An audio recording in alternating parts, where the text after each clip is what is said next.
Me siento engañado, pero si es por Edgar Allan Poe, no importa.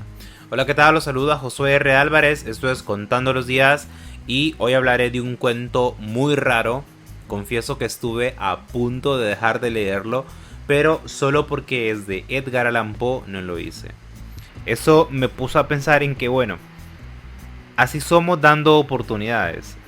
La celebridad aporta a la persona que la consigue un enorme margen de error, de verdad. Porque si hubiese sido el cuento de un desconocido, yo digo, esto no es un cuento, este tipo no sabe que es un cuento y lo abandono, lo dejo. Entonces, yo creo que son lujitos que se pueden dar los autores clásicos, los autores que se consagran y que se consiguen pues esta fama, ¿no? Y bueno, lujo el de uno también, ¿verdad? De aguantar. El cuento se llama El Alce y quien lo haya leído obviamente sabe de lo que estoy hablando. Poe, ¿por qué es tan raro?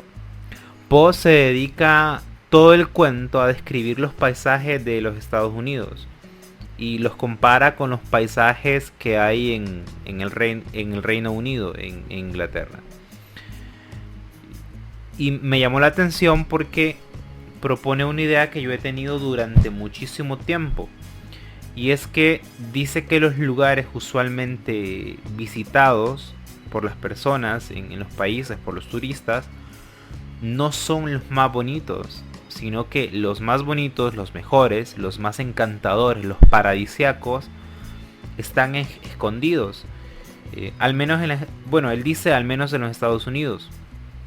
Pero yo pienso que es así en todo el mundo. Y obviamente esto tiene que ver con muchos aspectos, incluso psicológicos. Pero definitivamente yo pienso que los lugares más bonitos para visitar, los más hermosos, están realmente escondidos y son desconocidos. Y yo creo que parte de ese encanto es ese desconocimiento que tiene uno de ellos. Y hay algo que yo creo que, no sé, yo pienso que es así porque siento que son excluyentes. No puede haber un lugar famoso, concurrido y a la vez encantador. Yo siento que se tiene o lo uno o lo otro, porque en el momento en el que se vuelve concurrido automáticamente pierde todo el encanto. Y bueno, particularmente a mí me gusta este tipo de turismo, es el que me interesa de verdad, es un turismo profundo, es realmente conocer la forma de vivir de las personas y no el artificio que se vende, bueno, en estos grandes lugares turísticos. No digo que no sea hermoso, pero digo que hay algo mucho más que la Torre Eiffel en Francia, por ejemplo. Son elementos que por supuesto tenemos que pensar como este conglomerado, lo gastada que está la imagen, ¿no? Incluso se habla de un síndrome que sufren las personas, no sé si creerlo o no, pero las personas que visitan París, yo no he estado,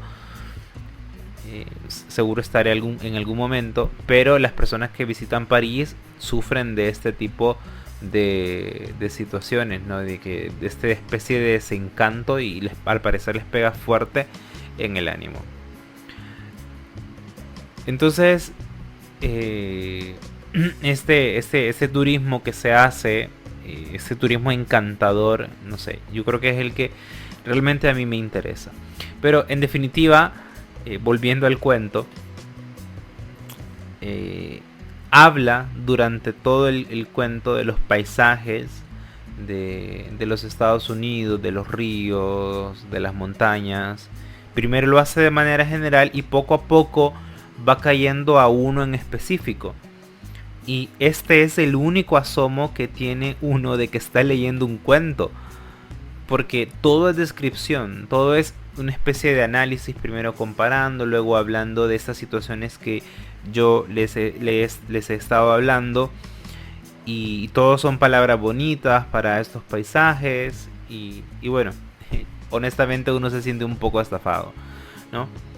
Yo de hecho dije, bueno, esto se equivocaron al ponerlo aquí en la sección de cuentos, esto debería ir en los ensayos, pero guardaba la esperanza de estar leyendo un cuento.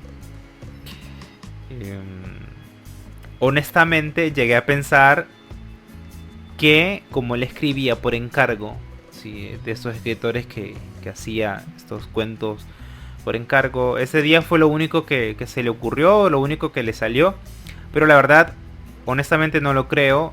Esto solo pudo haber sido algo intencional, ¿sí? Es demasiado distante de la estructura de un cuento. Entonces el 80% del cuento es esta descripción y la única acción llega cuando él está en un río al cual lo he ido llevando. El personaje que está hablando, porque es en primera persona, el tipo se encuentra un alce que se había imaginado entre... Vieron que cuando uno está medio dormido, medio despierto, no sabe si lo vio o lo soñó, o pensó que lo soñó, o pensó que lo vio, no sé, por ahí va. Y se encuentra un alce, y el alce él lo imaginó frente, o lo pensó cuando se quedó reflexionando en la imagen del alce, que no sabía de dónde había venido. Lo pensó a la par de un piel roja, obviamente un alce salvaje, ¿no? Y sin embargo el alce que se encuentra es un alce domesticado por un inglés y evidentemente hay una enorme desilusión. Y también habla sobre cómo el encanto se va perdiendo porque se comercializa, ¿no? Y se vende en parcelas de tierra. Entonces vemos que esa práctica pues no es nueva, ¿no? Es muy antigua. Y ahí acaba el cuento en la desilusión. Y al final él dice, ¿verdad? Este es el cuento del alce, ¿no? Él de hecho tiene que decir que es un cuento para que uno entienda que es un cuento. Al menos a primera vista, luego uno lo piensa y dice, sí, es una forma de contar, pero es una forma muy específica. Y es una forma que es tan original, es tan extraña, que es de estas ideas que se agotan en sí mismas, que nadie puede escribir otro cuento así porque ya no tiene gracia, ¿no? La gracia la pone esta situación de que uno está leyendo aparentemente una reflexión, un ensayo, uno de estos diarios de viajeros.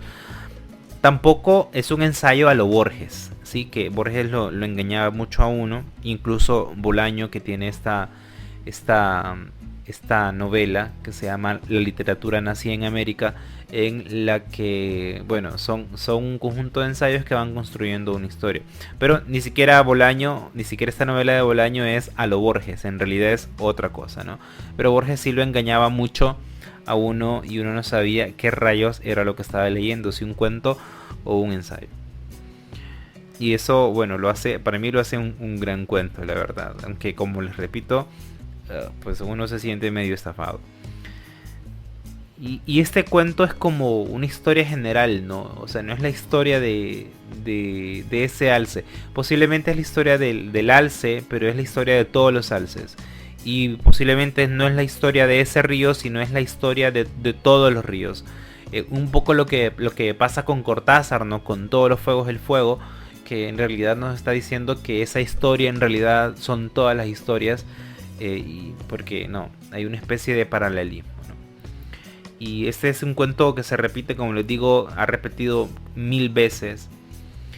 Y bueno, uno realmente se pierde obviamente en la calidad narrativa, y además la traducción está hecha por Cortázar, así que es ganancia por todos lados. Y uno se pierde en la narración, en la belleza, ¿sí? Y como les decía antes, plantea estos temas de los lugares, ¿no? Del encanto de los lugares. Y yo tengo los mejores recuerdos de viajes, de los lugares a los que uno cae tal vez por casualidad, a los que uno cae pues y no son el estereotipo. Y luego, si este lugar se vuelve muy frecuentado, pierde el encanto. Este es el cuento, búsquenlo, aguántenlo hasta el final porque vale la pena y léanlo y nos escuchamos mañana. Chao.